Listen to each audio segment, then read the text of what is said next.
Olá pessoal, sejam todos novamente muito bem-vindos a nosso curso de Introdução ao TPS, ao Lean Thinking. Meu nome é Lucas Copete, eu sou especialista na implementação da filosofia Lean e nas suas ferramentas. Tenho já mais de 10 anos de experiência reorganizando, reestruturando processos dentro de empresas de diversos segmentos, tendo atuado como consultor de gestão empresarial, como gerente industrial, como gestor de operações.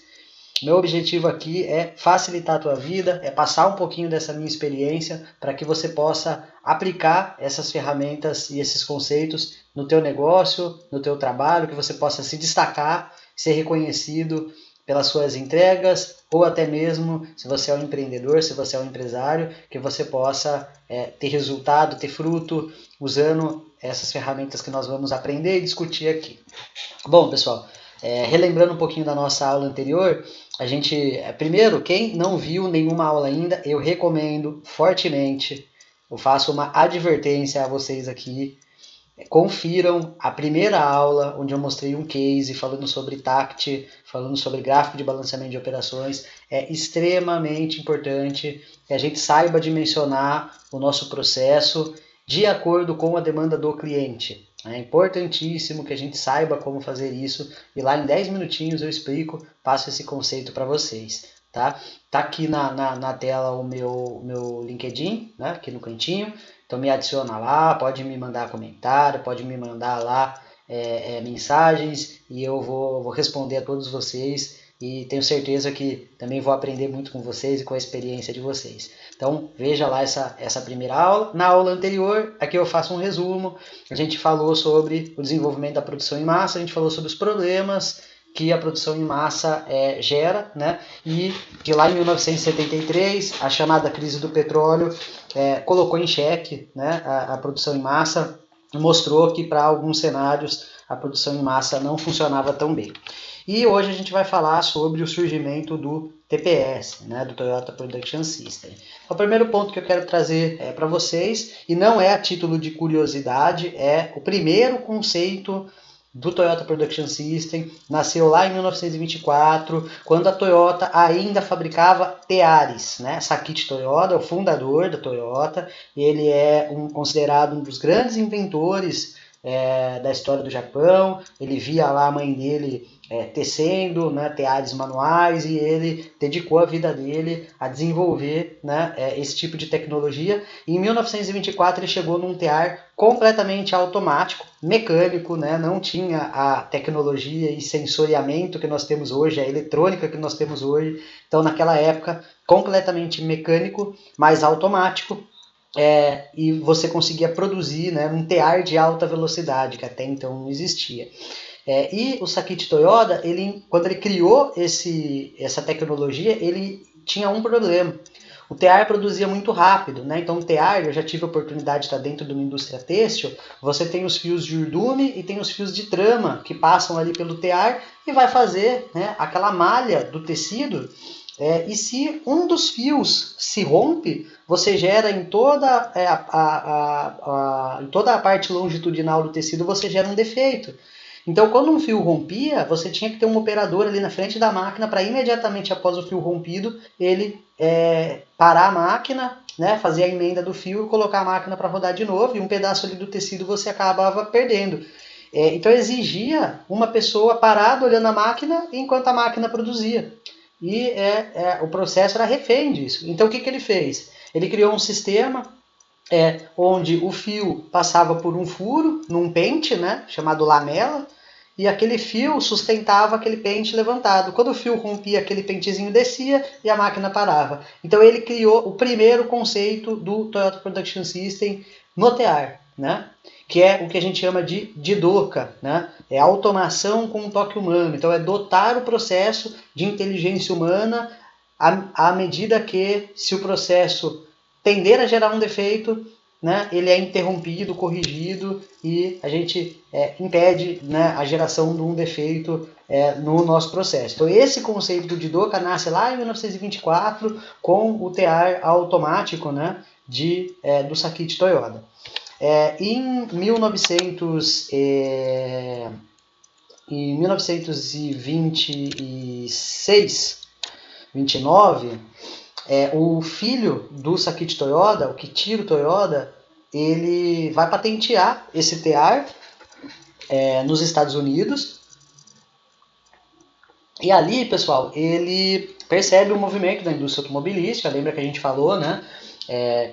1910, né? Ali já Taylor, Ford. Então ele vê aquele movimento na indústria automobilística e quando ele volta para o Japão ele fala: carro é o futuro.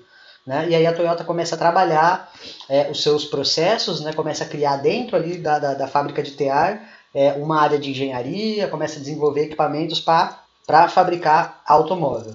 Em 1935 nasce o primeiro protótipo, em 1936 o primeiro veículo de passageiro e em 1937 inicia a operação da Toyota Motor Company como indústria automobilística. Mas em 1941 ataque a Pearl Harbor, né, aquela história da Segunda Guerra Mundial, e esse sonho ele é interrompido. E pior, no final da Segunda Grande Guerra, o Japão devastado, a economia japonesa devastada, a indústria japonesa devastada, sanções econômicas colocadas pelos Estados Unidos contra o Japão também impactavam, né, economicamente o Japão, e uma situação extremamente adversa atinge a Toyota Motor Company.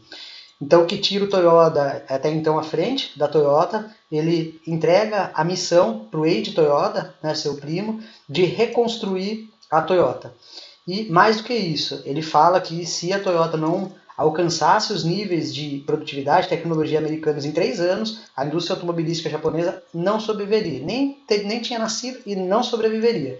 Ali alguns desafios ele enfrentava na época. A literatura diz que para o trabalho de um americano eram necessários 9 japoneses, né? Então tinha muito desperdício. O Japão, diferente da produção em massa, o Japão, a Toyota, ela tinha como cliente agricultores, então caminhões, caminhonetes para agricultor, carros de passeio, pequenos carros de passeio, veículos para exército, né? Veículos militares lá para a Guerra da Coreia. Então era um mix muito grande e um volume baixo, muito diferente da produção em massa que a gente falou, de alto volume, né, e pouca variedade. Aqui já nasce para uma alta variedade e para pouco volume. Né? O que a gente falou de economia completamente devastada, sem acesso à tecnologia, sem capital para investir em tecnologia, e antes de entregar o controle da Toyota para o Eiji Toyoda, o Kichiro Toyoda ele faz uma demissão de 1/4 da mão de obra. Então esse era o cenário. Vou dar foco aqui nessa demissão de 1/4 da mão de obra, que tem a primeira questão disruptiva do modelo que seria criado posteriormente, que é o TPS, que quando o Kichiro Toyoda ele demite 1/4 da mão de obra, ele faz um acordo com os que ficaram e propõe um emprego vitalício para aqueles operários que ali estavam, para aqueles funcionários que ali ficariam. Então, ali a Toyota começa a criar um compromisso entre funcionário e empresa, que na produção em massa a gente viu que era extremamente oposto. Então ele torna um emprego vitalício, mas a empresa precisa dar resultado para aquele emprego ser vitalício, porque se a empresa deixar de existir, não tem mais emprego. Emprego vitalício e plano de bonificação para todos se tiver lucro. Então cria um compromisso de empresa com funcionário, cria um ganha-ganha. Se a empresa crescer, o funcionário cresce. Cria um compartilhamento, as pessoas passam a trabalhar dando ideia, passam a contribuir com o sistema, completamente diferente da produção em massa e extremamente disruptivo para a época. Na indústria americana, mal podia se pensar, né, nessa situação. Então, Eiji Toyoda assume, em 1945, o comando da Toyota e convida Taiichi Ohno, que era um engenheiro, um gerente lá da fábrica de tear, para ajudá-lo a reconstruir as operações da Toyota Motor Company. O que o Taiichi Ohno faz? Ele observa duas coisas. Ele observa o pilar do Jidoka, lá do tear de Sakichi Toyoda, onde não produz defeito, né, e dá autonomia para a operação parar, identificar e corrigir as anomalias. Gente, esse primeiro pilar é um dos mais importantes, porque eu faço uma analogia com o nosso organismo.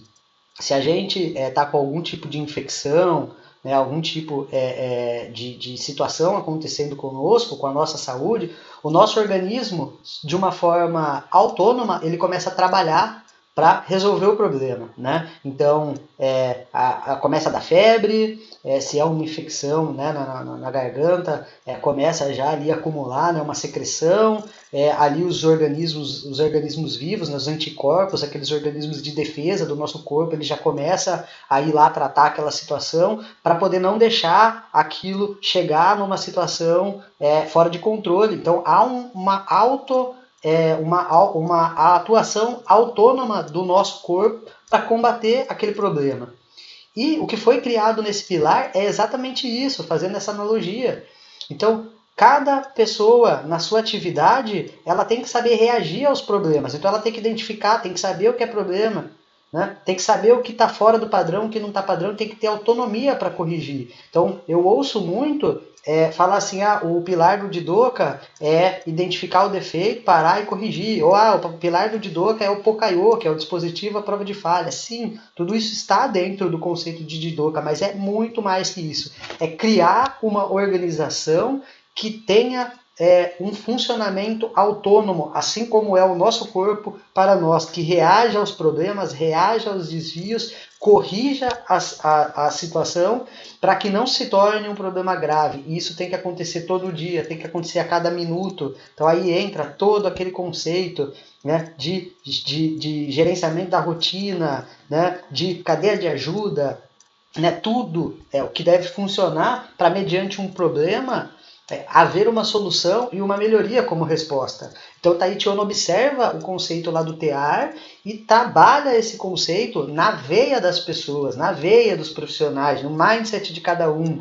E, claro, já usando o compromisso que foi criado pelo Kiichiro Toyoda para fazer com que todos estivessem envolvidos, desde quem executa até quem lidera. Taiichi Ohno ia na linha, na literatura fala disso, que ele ia na operação, que ele conversava com as pessoas, que ele instruía, ele próprio ia lá, instruía as pessoas a fazerem o modelo do jeito que ele tinha desenhado. Né? E em paralelo ao pilar do Jidoka, ele olha para o pilar de Just in Time, que o Kiichiro Toyoda já falava, né, que é de produzir o que é necessário, na quantidade necessária, no momento necessário. Em 1950, Taiichi Ohno e o Eiji Toyota, eles visitam a indústria automobilística americana e eles percebem que eles não tinham como implementar o modelo de produção em massa lá no Japão, pela questão da variedade, por não ter capital, né, por aqueles desafios que a gente viu. Mas eles percebem, nós podemos melhorar esse sistema. E lá eles veem o conceito de supermercado, onde os materiais estão ali disponíveis e os clientes retiram o material e, à medida que é retirado, é acionada a reposição da prateleira. E ele leva esse conceito para dentro da fábrica da Toyota, né? Que é o conceito de sistema puxado. Está aí o conceito de TACT. Eu falei para vocês que é um conceito extremamente importante. Ele está aí em um dos pilares, né, do Toyota Production System. Então ele estabelece esses dois pilares. Mas antes de trabalhar forte esses dois pilares, né, ele olha para a estabilidade básica. O que é a estabilidade básica? Mão de obra, método, material, máquina, né? Não ter as pessoas bem treinadas, bem capacitadas, entendendo o que tem que fazer, um método de cada operação bem estabelecido, as máquinas funcionando de uma maneira adequada, sem faltar material, sem ter material defeituoso, né? Entra o trabalho padronizado, que foi lá criado por Taylor, mas aqui o trabalho padronizado ele é visto de uma forma diferente. Lá Taylor diz que a engenharia define como o trabalho tem que ser feito e a operação executa. Aqui Taiichi Ohno diz que o trabalho padronizado existe para ser mudado. Como assim? O padrão existe para ser mudado. Então o trabalho padronizado, o padrão passa a ser a base da melhoria contínua, né? E ele está lá para ser quebrado, para ser melhorado, para ser criado de uma forma nova. E ele diz que quem faz o trabalho é quem sabe a melhor forma de executar, né? E isso já promove o Kaizen de uma forma automática, né? Institui o Kaizen a partir daí, com as pessoas todas envolvidas, né? Então todo esse movimento de estabilidade básica dos 4Ms, operações niveladas, padrões de trabalho sim existem, mas para ser melhorados, criando um conceito de Kaizen, trabalhando a reação aos problemas de uma forma eficiente, produzindo no ritmo do cliente, na quantidade certa, no tempo certo, né? O produto certo, dessa forma que a Toyota conseguiu chegar na melhor qualidade, no menor custo e na produção no menor tempo, no menor lead time. Então, de uma forma bem resumida, o sistema Toyota de produção nasce de uma necessidade, que viviam sem poder copiar a produção em massa, mas já nasce com um ambiente de muita variedade e de pouco volume. E de uma forma curiosa, a GM começa lá nos Estados Unidos, mais ou menos nesse período, enquanto o TPS era criado. A gente falou que a produção em massa é alto volume, mas a GM começa a quebrar isso. Que o Ford falava que ele podia produzir qualquer veículo desde que fosse um Ford T preto, mas a GM ela começa a lançar modelos diferentes de veículos, atraindo o público. Hoje nós queremos opções diferentes para escolher. E a GM começa a fazer isso na época, então ela começa a produzir variedade, não só volume. E aí a Ford tem que correr para fazer isso, só que a Toyota já tinha nascido fazendo assim. É dessa forma que nasce esse modelo enxuto. Né? Então, em 1945, Eiji Toyoda e Taiichi Ohno começam a construir o TPS. 1973 vem a crise do petróleo, momento onde a gente parou falando da produção em massa e agora a gente traz o TPS junto. Produção em massa versus TPS. Toyota sobrevive, passa, né, por esse período com um dano muito menor do que as outras indústrias. E aí o mundo fala, opa, alguma coisa está acontecendo. 1984, joint venture entre Toyota e General Motors na fábrica da NUMMI, na Califórnia, New United Motor Manufacturing Incorporated. Nessa unidade que na literatura diz que já tinha inclusive fechado, eles trazem os funcionários com as mesmas pessoas, só implementando o TPS dentro daquela unidade, passa a ser uma das unidades mais eficientes da General Motors nos Estados Unidos, se comparada às outras, passa a ser uma das mais eficientes, implementando o TPS. E em 1985 o MIT começa a estudar a indústria automobilística no mundo, claro, com um viés de entender produção em massa versus Toyota Production System. E em 1990 cria-se o termo Lean Manufacturing e através desse estudo de Womack, Jones e Ross, eles geram um livro, né, chamado A Máquina que Mudou o Mundo. E nesse livro eles cunham o termo Lean Manufacturing e em 1996 eles atualizam esse estudo e trazem o conceito do Lean Thinking, trazem os 5 princípios do Lean, valor, fluxo de valor, puxar, né, valor, fluxo contínuo, puxar e perfeição. São 5 princípios, 5 coisas que estão no DNA de todo funcionário Toyota. Então, esse estudo que gera esse livro, A Máquina que Mudou o Mundo, e que em 1996 traz o Lean Thinking para o mundo. Então, vejam, desde lá 1945 até 1996, né? Quanto tempo se passou até se conhecer, né? E até hoje a gente vê as empresas tentando aplicar, mas de uma forma ainda ineficiente. Recomendo vocês a terem esse livro, A Máquina que Mudou o Mundo. Eu tenho ele aqui.